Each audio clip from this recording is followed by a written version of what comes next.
जय हिंद, राधे राधे, नमस्ते आप सभी को। आज देखिए हम लोग एक टॉपिक पर चर्चा करेंगे। उसका नाम है स्पर्मेटोजेनेसिस। क्या नाम है उसका? स्पर्मेटोजेनेसिस। इसको अगर हम लोग हिंदी में बात करें तो इसको हिंदी में हम लोग ये बोल सकते हैं कि इसको बोलेंगे शुक्राणु जनन। मतलब ये हुआ कि जो ये मेल का गैमिट है, देखिए जब रिप्रोडक्शन करते हैं जो ह्यूमन है, जब रिप्रोडक्शन करते हैं तो उसमें गैमिट का फॉर्मेशन होते हैं, दोनों में, मेल का और फीमेल का। तो जो गैमिट बनते हैं तो उस गैमिट को क्या बोलते हैं? स्पर्म बोलते हैं। जो मेल का मेल गैमिट है उसको क्या बोलते हैं? स्पर्म। स्पर्म को हिंदी में क्या बोलते हैं?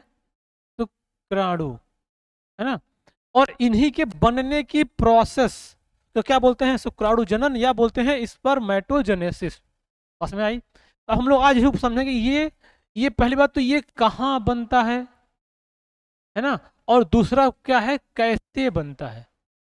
कहाँ बनता है और कैसे बनता है, हमको इसको समझना है। मतलब कह लीजिए शुक्राणु कहाँ बनता है, कैसे बनता है, यानी स्पर्म कहाँ बनते हैं और कैसे बनते हैं, इसको हम लोग को समझना है। अच्छा, एक बात, थोड़ा सा ये बात समझिए कि एक्चुअली जो ये बनता है ना, इसको हम लोग इसके एक पहले की बात अगर देखेंगे तो एक कॉमन वर्ड होता है गैमीटोजेनेसिस। गैमीटोजेनेसिस। अब ये देखिए दो टाइप से होता है। एक तो क्या होता है, यही स्पर्मेटोजेनेसिस। स्पर्मेटोजेनेसिस मतलब इसमें दो टाइप है ना। गैमिट मतलब एक कॉमन वर्ड, चाहे मेल में हो चाहे फीमेल में हो, उन दोनों क्या होता है? गैमेटोजेनेसिस।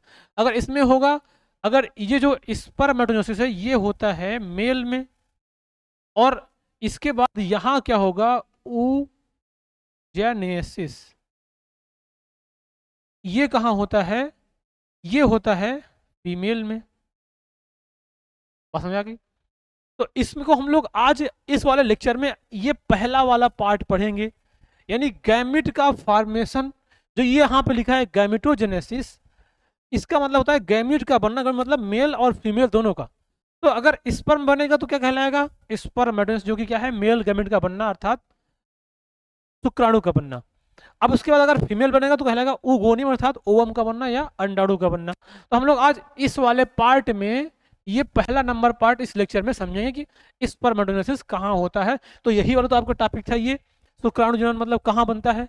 तो आप समझ गए होंगे इस टॉपिक के बारे में। अब हम लोग शुरू करते हैं। देखिए ये कहाँ बनता है। देखिए एक्चुअली जब स्पर्मेटोजेनेसिस जो होता है तो ये जो मेल होते हैं, जो ह्यूमन मेल होते हैं, उनका होता है मेन रिप्रोडक्टिव ऑर्गन। जो इनका मेन रिप्रोडक्टिव ऑर्गन होता है, इसका पार्ट वो होता है, देखिए टेस्टिस। क्या होता है? टेस्टिस, या इसको क्या बोलते हैं? वृषण, है ना। तो ये टेस्टिस होते हैं। ये टेस्टिस जो होती हैं दो होती हैं, मतलब वन पेयर, मतलब जोड़े में होती हैं, एक जोड़ा, यानी कितना होती हैं? दो। अब इसी के अंदर ये टेस्टिस में ही स्पर्म का फॉर्मेशन होता है। तो अगर हम लोग बात करें, देखिए अगर हम एक इसका स्ट्रक्चर अगर देखें तो ये इसका स्ट्रक्चर यहाँ पे है। ये मेल का रिप्रोडक्टिव पार्ट है। ये देखिए यहाँ पे ये दिखाई दे रहा होगा, ये ये क्या है? ये दोनों टेस्टिस, एक इधर वाली और एक ये इधर वाली। अब इसमें क्या होगा? इसी के अंदर स्पर्म का फॉर्मेशन होता है। तो अगर हम लोग समझेंगे ना इसके अंदर स्पर्म का फॉर्मेशन होता है, तो अगर पूछा जाए कहाँ होता है, तो मेल के रिप्रोडक्टिव पार्ट का जो मेन ऑर्गन है, इसको हम लोग प्राइमरी सेक्स ऑर्गन भी बोल सकते हैं, वो कहाँ होता है? स्पर्म टेस्टिस में। और टेस्टिस में कहाँ पे आप देखेंगे तो देखिए ये दिखाई दे रहा है, ये दोनों टेस्टिस हैं। इनको अगर बीच से काट दिया जाएगा तो इसके अंदर कुछ ये ऐसा ये लोब्यूल दिखाई दे रहा होगा, ये ऐसे बीच बीच में ये ऐसा। ठीक है। तो इसी के अंदर, इसके अंदर पाया जाता है सेमनीफेरस ट्यूब्यूल्स। जो उसके अंदर ये टेस्टिकुलर लोब्यूल है, इसी के अंदर ऐसे ऐसे घूम घूम के ऐसे रहते हैं। इसको हम लोग बोलते हैं सेमनीफेरस ट्यूब्यूल्स। अब ये सेमनीफेरस ट्यूब्यूल्स जो हैं, ये एक पाइप लाइक स्ट्रक्चर है, समझ आ रही है। तो इसी पाइप के अंदर स्पर्म का फॉर्मेशन होता है। तो हम लोग को अब इसी को समझना कि इसके अंदर कैसे फॉर्मेशन होता है। अब यहाँ पे समझिए, हमने क्या बोला कि एक पाइपलाइन है।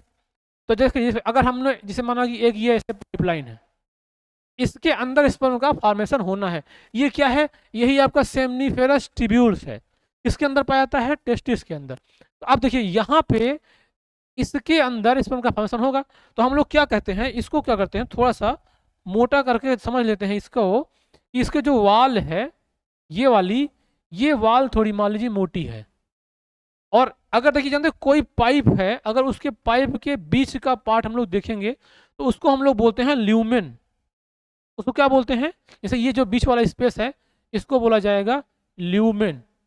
तो ये इसी के ल्यूमेन में हम कह लीजिए कि इसके दीवाल से यहाँ से स्पर्म का फॉर्मेशन होगा, यहाँ पहुंच जाएगा। मतलब यहाँ पे होगा, यहाँ पे होगा, यहाँ पे होगा, और ऐसे इसके अंदर एंट्री करता चला जाएगा, है ना। तो इस तरह से स्पर्म का फॉर्मेशन के अंदर होता है।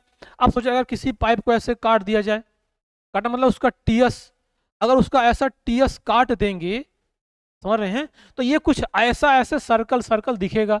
तो इसी के अंदर इसका फॉर्मेशन होता है। अब देखिए कैसे होता है वो हमको समझना है। तो अब देखिए इसके अंदर अगर हम लोग इसको काटेंगे तो ये कुछ ऐसा स्ट्रक्चर यहाँ पे दिखाई देगा। इसको जब काट देंगे तो ये देखिए यहाँ पे ये है इसका कटा हुआ स्ट्रक्चर। तो ये इसके बीच से काटे, किसको ये काटा गया? सेमनीफेरस ट्यूब्यूल्स को। तो ये जब सेमनीफेरस ट्यूब्यूल्स को ये काटा गया है तो ये कुछ ऐसा स्ट्रक्चर देखने को मिलेगा, देखिए ढंग से, है ना। तो यहाँ पे देखिए, यहाँ से इस पर ऐसे बनेंगे और ऐसे जाएंगे, ये ल्यूमेन है, इसमें मिलते चले जाएंगे। तो यहाँ से यहाँ तक कैसे बनते हैं उसी को हमको समझना है। पहले क्या रहता है, फिर क्या होता है, फिर क्या होता है, बाद में क्या होता है। अब उसके पहले थोड़ा सा ये बात समझिए कि इसको जब कट करेंगे तो हमको इसमें कुछ ना कुछ सेल मिलेंगी। देखिए यहाँ पे ये जो सेल दिखाई दे रहा है इसको हम लोग बोलते हैं इंटरस्टिशियल सेल। इसको क्या बोलते हैं? Interstitial cell. और ये जो होती हैं ये कुछ हार्मोन्स रिलीज करती हैं जो कि स्पर्मेटोजेनेसिस अर्थात शुक्राणु के बनने में हेल्प करते हैं। और उसके बाद देखिए यहाँ पे कुछ सेल दिखाई दे रही हैं जो इसको बोलते हैं स्पर्मेटोगोनिया। तो ये स्पर्मेटोगोनिया ही आगे चल के स्पर्म का फॉर्मेशन करेगी और उसके बाद ये बन जाता है लास्ट में स्पर्मेटोजोवा। यही स्पर्मेटोजोवा को हम लोग क्या बोलते हैं? स्पर्म यानी शुक्राणु। बात समझ में आ गई। अब देखिए यहाँ पे कुछ सेल होते हैं सर्टोली सेल। ये क्या करती हैं? इनको न्यूट्रिशन देती हैं। जब स्पर्म का फॉर्मेशन होता है तो उसको न्यूट्रिशन देने का काम कौन करता है? सर्टोली सेल करती हैं। तो ये यहाँ पे होता है। अब देखिए इनका हम लोग स्टेप बाय स्टेप समझेंगे कि पहले कौन सी सेल थी, फिर क्या बनी, फिर लास्ट में स्पर्म कैसे बना, ये हो गया। तो आप लोग लोकेशन तो एकदम अच्छी तरह समझ गए होंगे। लोकेशन कहाँ होगा? टेस्टिस में। टेस्टिस क्या है? मेल का प्राइमरी सेक्स ऑर्गन। उसके बाद कहाँ? सेमनीफेरस ट्यूब्यूल्स में। कहाँ पे? इसके अंदर इसको कट किया गया, यहाँ पे होता है। अब इसके अंदर की जो यहाँ पे जो चीजें चल रही है हम लोग उसको समझेंगे। अब तो देखिए यहाँ पे कुछ सेल होती हैं जिसको हम लोग बोलेंगे प्राइमोर्डियल जर्म सेल, बोल सकते हैं उसको। यहाँ इससे देखिए, इस वाले पार्ट से सबसे पहले जो यहाँ पे ये दिखाया गया था स्ट्रक्चर, ये वाला स्ट्रक्चर यहाँ पे, ये यहाँ पे पहले एक सेल होगी जिसको बोलते हैं स्पर्मेटोगोनिया, और उसके भी पहले एक सेल होगी जिसको हम लोग बोलेंगे प्राइमोर्डियल जर्म सेल। तो देखिए पहले क्या रहेगा कि सेमनीफेरस ट्यूब्यूल्स में सबसे ऊपर क्या पाया जाएगा? Primordial germ cell. बात समझ आ गई। अब मान लीजिए हम यहाँ क्या ये एक प्राइमोर्डियल जर्म सेल है, ठीक है। अब ये जो प्राइमोर्डियल जर्म सेल है, मान लीजिए यहाँ पे बना, ये प्राइमोर्डियल जर्म सेल में खूब सारा मल्टीप्लीकेशन होगा, मतलब बहुत सारी इसकी कापी बनेगी। तो यहाँ पे एक प्राइमोर्डियल सेल हम लोग पकड़े। अब इसको क्या किए कि इससे ये, अब इससे क्या, ये बहुत सारे क्या बन गए, छोटे छोटे ये जो बने, ये क्या कहलाए? ये सारे हमारे कहलाए स्पर्मेटोगोनिया। बात समझ आ रही है? ये क्या बने? स्पर्मेटोगोनिया। अब देखिए ये स्पर्मेटोगोनिया कैसे बने? इसके मल्टीप्लीकेशन होने से। किसका? Primordial germ cell. कहाँ था? सेमनीफेरस ट्यूब्यूल्स में। बात समझ आ रही है ना? अब देखिए ये स्पर्मेटोगोनिया आगे क्या करेगा? ग्रोथ करेगा। तो अब हम क्या करते हैं कि इन्हीं में से किसी एक को ले लेंगे, उसी को लास्ट में स्पर्म बना देंगे। तो जैसे ये बनेगा वैसे सारे बनेंगे। बात समझ आ रही है? तो आप देखिए एक स्पर्मेटोगोनिया को पकड़ेंगे और इसको क्या करेंगे? इसका ग्रोथ कराएंगे। देखिए जब ग्रोथ कराएंगे तो इसका साइज थोड़ा सा क्या हो जाएगा? ये बड़ा हो गया। अब इसका साइज अगर जब बड़ा हो गया तो उसको हम लोग बोला जाएगा कि जब ये ग्रोथ हुआ और साइज बड़ा हो गया तो यही स्पर्मेटोगोनिया क्या बन गई? Primary spermatocyte. बात समझ में आया? क्या बन गया? Primary spermatocyte. अब देखिए जब यहां से स्पर्मेटोगोनिया बना था तो उसको बोला गया था मल्टीप्लिकेशन फेज, यानी जब किसी का मल्टीपल कॉपी बनेगा तो उसको बोलेंगे मल्टीप्लिकेशन फेज। अब इसके बाद हम लोग इसमें जब मल्टीप्लिकेशन होता है तो यहाँ पे होता है माइटोसिस, है ना, माइटोसिस होगा। अब देखिए माइटोसिस जब होता है तो इसका जो पोलैरिटी लेवल है, जैसे कि इसका कितना होगा 2n, तो ये 2n है तो ये भी क्या रहेगा 2n, ये चेंज नहीं होगा। अब देखिए इसके बाद ये जो प्राइमरी स्पर्मेटोसाइट बना ग्रोथ करके क्या बन गया प्राइमरी स्पर्मेटोसाइट, तो ये क्या है एक प्राइमरी स्पर्मेटोसाइट, ये भी क्या रहेगा 2n। बात समझ में आई? अब देखिए इस प्राइमरी स्पर्मेटोसाइट में क्या होगा मियोसिस। जब मियोसिस होगा तो इस प्राइमरी स्पर्मेटोसाइट से दो बन जाएंगे, इससे दो बन जाएंगे सेकेंडरी स्पर्मेटोसाइट। तो ये जो दो बने ये क्या कहलाए सेकेंडरी स्पर्मेटोसाइट, और यहाँ पे क्या होगा मियोसिस, और यहाँ पे एक पहली बार मियोसिस हुआ तो इसको हम लोग बोलेंगे मियोसिस फर्स्ट। बात समझ में आ गई? इसको क्या बोलेंगे मियोसिस फर्स्ट। अब देखिए जब मियोसिस होता है तो आपको ये बात मालूम होगा कि जब मियोसिस होता है तो उसका पोलैरिटी लेवल जो पहले से 2n रहता है तो क्या हो जाएगा n हो जाएगा। बात समझ गए? तो अब देखिए इसमें मियोसिस हुआ तो अब ये भी क्या हो जाएगा n, और ये भी क्या हो जाएगा n। अब इससे दो सेकेंडरी स्पर्मेटोसाइट बन गए। ये सब प्रोसेस कहाँ चल रही है सेमनीफेरस ट्यूब्यूल्स में, वो कहाँ होता है टेस्टिस में, है ना। तो अब उसके बाद देखिए ये जो सेकेंडरी स्पर्मेटोसाइट बना है, ये सेकेंडरी स्पर्मेटोसाइट का दोबारा मियोसिस होगा। जब इनका दोबारा मियोसिस होगा तो ये फिर से डिवाइड होके दोनों दो दो स्पर्मेटिड बना देंगे।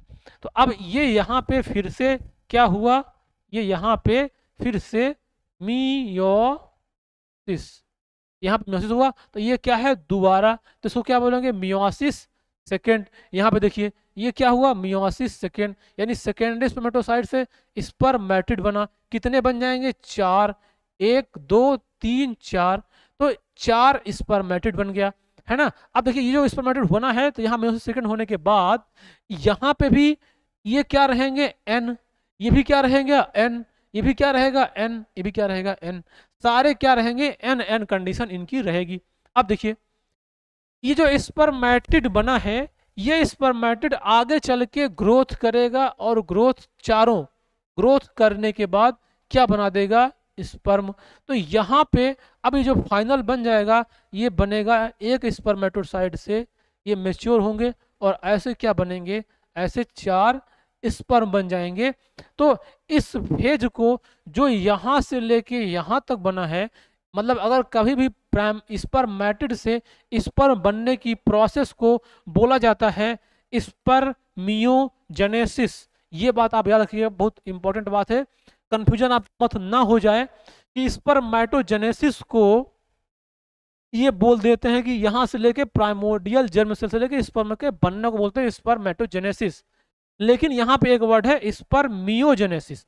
इसका मतलब ये होता है कि स्पर्मेटिड से स्पर्म के बनने की प्रोसेस को क्या बोलते हैं स्पर्मियोजेनेसिस। इसका दूसरा नाम भाई है स्पर्मेटियोलाइसिस, या तो इसको स्पर्मियोजेनेसिस बोलिए या इसको स्पर्मेटोलाइसिस बोलिए। बात समझ गए? अब यहाँ पे कुछ और बात समझिए। देखिए ये वाला तो क्या था मल्टी फेज, यानी इसको हम लोग यहाँ हुआ था माइटोसिस, और इसके बाद जब ये यहाँ से ये बना था तो क्या हुआ था ग्रोथ। और देखिए यहाँ से जब प्राइमोर्डियल स्पर्मेटोसाइट प्राइमरी स्पर्मेटोसाइट से जब स्पर्मेटिड बना था तो इसको बोला गया था मैच्योरेशन फेज। अब ये मैच्योरेशन फेज, ये ग्रोथ फेज और ये मल्टीप्लिकेशन फेज, इन तीनों को मिला देंगे तो जो बनेगा तो उसको बोला जाएगा स्पर्मेटिड फॉर्मेशन।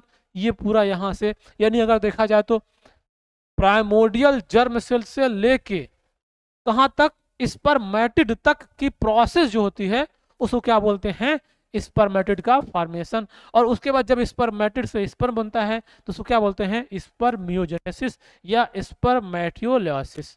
बात समझ गए? तो ये प्रोसेस होती है स्पर्मेटोजेनेसिस में, और ये फाइनली ये बन जाता है स्पर्म। अब इस स्पर्म को दूसरा नाम स्पर्मेटोजोवा भी बोल सकते हैं, स्पर्मेटोजोवा। तो ऐसे हमारा स्पर्म बनता है मतलब हमारा नहीं, सबका, मतलब जितने भी मेल होते हैं सबके मेल गैमेट ऐसे बनते हैं। और उसके बाद कहाँ बनते हैं? टेस्टिस में। और टेस्टिस में कहाँ पे? सेमनीफेरस ट्यूब्यूल्स में। ठीक है, अब इसकी कुछ बातें थोड़ी सी देखिए। अगर हम लोग ह्यूमन की मेल की बात करें तो ह्यूमन में मेल में जो होता है स्पर्म का फॉर्मेशन, ये देखिए, ये सेमनीफेरस ट्यूब्यूल्स को कट करके बनाया गया है यहाँ पे ऐसे। मतलब पहले क्या रहेगा, ये नीचे यहाँ पे ये प्राइमोडियल जर्मेसेल रहेंगी यहाँ पे ये सब। अब ये ग्रोथ करके ऐसे ऐसे बनती जाएंगी, आगे बढ़ती जाएंगी। ये पूरा उसकी कटिंग की गई है सेमनीफेरस ट्यूब्यूल्स की, है ना, ऐसे। तो इतना पार्ट दिखाया गया है, जैसे यहाँ बनेगा वैसे हर जगह बनेगा। तो ये बनता जाएगा, आगे खिसकता जाएगा, और ये लास्ट में जाके इनसे मिल जाएगा यहाँ। तो अब ये स्पर्म यहाँ रिलीज हो जाएगा। ये ऐसी प्रोसेस थी। अब देखिए इसमें एक बात है, स्पर्म के एक पॉइंट है कि अगर जो हम लोग बात करें जब ये स्पर्म का फॉर्मेशन एज ऑफ प्यूबर्टी आने के बाद से होता है, तो मेल में एज ऑफ प्यूबर्टी का जो एज है वो कितना होता है? वो 13 से 15 साल। इसके बाद ही स्पर्म का फॉर्मेशन शुरू होता है। बात समझ में आई? अब देखिए, अगर हम एक डाटा और बात करें तो ह्यूमन में ये एक दिन में, अगर ह्यूमन के एक दिन में ये लगभग 120 मिलियन स्पर्म का फॉर्मेशन, ये 120 मिलियन स्पर्म का फॉर्मेशन होता है। लेकिन एकदम कोई कमी नहीं है। अब यही अगर हम लोग जब पढ़ेंगे वो जैसा होता तो फीमेल गैमेट में बनता, तो फीमेल गैमेट वो भी केवल और केवल एक बनती हैं, और वो भी जानते हैं महीने में एक बार। यानी वहाँ पे एक साइकिल चलती है, मेस्ट्रुअल साइकिल, जो चलती है 28 दिन की। तो ये 28 दिन में एक ही ओवम मैच्योर होता है। तो अब इस पर में क्या है? मिलियन है, कोई कमी नहीं, एकदम भरे पड़े हैं, है ना। तो ये 120 मिलियन स्पर्म एक दिन में बनते हैं। ठीक है, अब अगर हम लोग बात करें कि जो ये बनते हैं, तो जब सेक्सुअल इंटरकोर्सेस के समय जो स्पर्म, मतलब जो शुक्राणु फीमेल के रिप्रोडक्टिव पार्ट अर्थात विजाइना में जब इजाकुलेट होते हैं, तो इजाकुलेशन में ये 200 से 300 मिलियन स्पर्म इतना इजाकुलेट होते हैं। बात समझ में आ गई? तो मतलब ये क्या है? ये है इजाकुलेशन में। इजाकुलेशन की बात करें मतलब कितने रिलीज हो गए फीमेल के रिप्रोडक्टिव ट्रैक्ट में? 200 से 300। अगर इससे कुछ कम होगा तो फिर वो फर्टिलाइजेशन में थोड़ा सा दिक्कत होगा, क्योंकि स्पर्म वहां तक पहुंच नहीं पाएगा, बहुत सारे स्पर्म की डेथ हो जाती है। बात समझा कि? तो जब डेथ हो जाती है तो इससे क्या होता है कि इतना स्पर्म खूब ज़्यादा बनता है, फर्टिलाइजेशन भले ही एक करता है लेकिन होते कितने हैं? 200 से 300। अब एक डाटा और ये है, जो ये स्पर्म होता है, मतलब जो मेल गैमेट है, ये जो स्पर्म है, ये देखा जाए तो